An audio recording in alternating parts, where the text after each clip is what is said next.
হরে কৃষ্ণ। প্রিয় বৈষ্ণব মণ্ডলী, আগামী 10ই জানুয়ারি শুক্রবার 2025 বছরের প্রথম একাদশী পুত্রদা একাদশী। প্রতিটি একাদশীর ন্যায় এই একাদশীটি আমাদের পালন করতে হবে। তা এই একাদশী আপনি কিভাবে পালন করবেন, এই একাদশী পালন করলে আপনি কি ফল পাবেন, এই ব্রতটির মাহাত্ম্য এবং পালনের সময় সবিস্তার ভিডিওটিতে আলোচনা করব। যদি ভিডিওটি আপনাদের কাছে ভালো লেগে থাকে অবশ্যই একটি লাইক করবেন।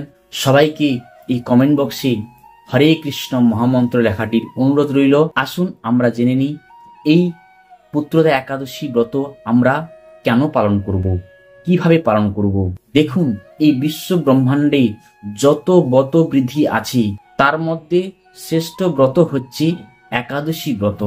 একাদশী ব্রত বিনা এই জগৎ থেকে কেউ ভগবত ধামে যেতে পারবে না। একাদশী ছাড়া আমাদের কোনো গতি নেই।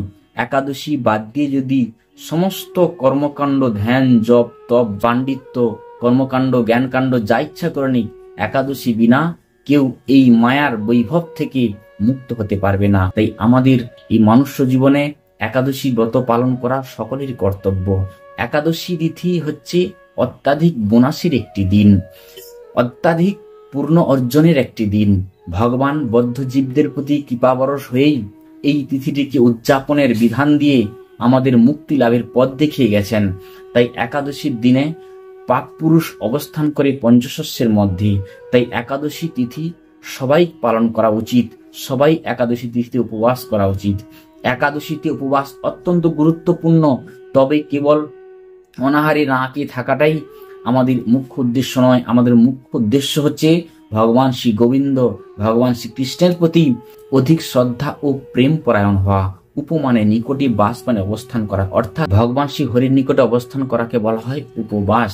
একাদশীর দিনে শারীরিক আবশ্যকতাগুলোকে খর্ব করে, ত্যাগ করে ভগবানের সেবা এবং ভগবানের কীর্তন মহিমায় অন্যান্যভাবে ভগবানের সেবা করে এই সময়ের সদ্ব্যবহার করা একাদশীর দিন। তাই একাদশীর উপবাসকে বলা হয় হরিবাসর তিথি। পুত্রদা একাদশী আপনারা কিভাবে পালন করবেন? এই পুত্রদা একাদশীর আগের দিন অর্থাৎ 9ই জানুয়ারি এবং 10ই জানুয়ারি একাদশীর দিন এবং একাদশীর পরের দিন 11ই জানুয়ারি, এই 3 দিন আপনারা আমিষ আহার করবেন না এবং অবৈধ নারী পুরুষ সঙ্গ মেলামেশা করবেন না এবং সমস্ত প্রকার নেশা বর্জন করবেন। তাস পাশা জুয়া এই সমস্ত খেলবেন না। এরকম ভাবে আপনারা 3টে দিন সংযম পালন করে ব্রতটি পালন করবেন।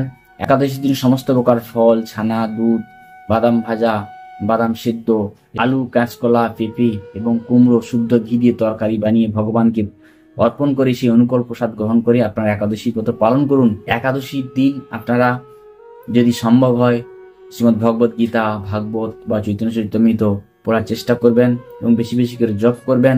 একাদশীর দিন যেন সবজি আমান্য করতে গিয়ে যেন কোনো প্রকার রক্তপাত না হয়। রক্তপাত হলে কিন্তু একাদশী ভঙ্গ হয়ে যায়। একাদশীর আগের দিন আপনারা তাই রাত্রিবেলা শোয়ার আগে ব্রাশ করে নেবেন। ব্রাশ করে আপনারা শয়ন করবেন। একাদশীর দিন ব্রাশ করা নিষিদ্ধ। একাদশীর দিন যদি আপনি ব্রাশ করেন আপনার দাঁত থেকে হয়তো রক্ত বেরোবে, রক্ত বেরোলেই আপনার একাদশী ভঙ্গ হয়ে যাবে। তাই একাদশীর আগের দিন আপনার রাত্রিবেলা 9ই জানুয়ারি আপনার শোয়ার আগে ব্রাশ করে নেবেন। এবং একাদশীর দিন আপনারা পরচর্চা, পরনিন্দা কোনোদিন করবেন না। পরচর্চা, নিন্দা করলে নিজেরই ক্ষতি। 5টি পঞ্চশস্য কি কি? ধান জাতীয়, গম জাতীয়, ভুট্টা জাতীয়, ডাল জাতীয়, সর্ষে জাতীয়, তিল জাতীয়, জব জাতীয় এই সমস্ত পঞ্চশস্য আপনারা কোনো প্রকার গ্রহণ করবেন না এবং অন্যকেও আহার করাবেন না। এইভাবে আপনারা একাদশী ব্রত পালন করুন। আপনারা একাদশীর পরের দিন দ্বাদশীতে অর্থাৎ 11ই জানুয়ারি শনিবার আপনারা সকাল 6টা 18 থেকে সকাল 8টা 23 মধ্যে আপনারা একাদশীর দিন যে সমস্ত পঞ্চশস্য আহার করেননি সেই সমস্ত পঞ্চশস্য ভগবানকে ভোগ নিবেদন করে আপনারা তুলসী সমেত এই নির্দিষ্ট সময়ের মধ্যে আপনারা পালন করবেন। অথবা জগন্নাথ দেবের যদি প্রসাদ থাকে সেই প্রসাদ দিয়ে আপনারা পালন করবেন। যদি ভিডিওটি ভালো লেগে থাকে অবশ্যই একটি লাইক করবেন এবং কমেন্ট বক্সে লিখবেন হরে কৃষ্ণ। আজকের মতো এখানে বিশ্রাম রাখছি। সবাইকে বৈষ্ণব প্রণাম।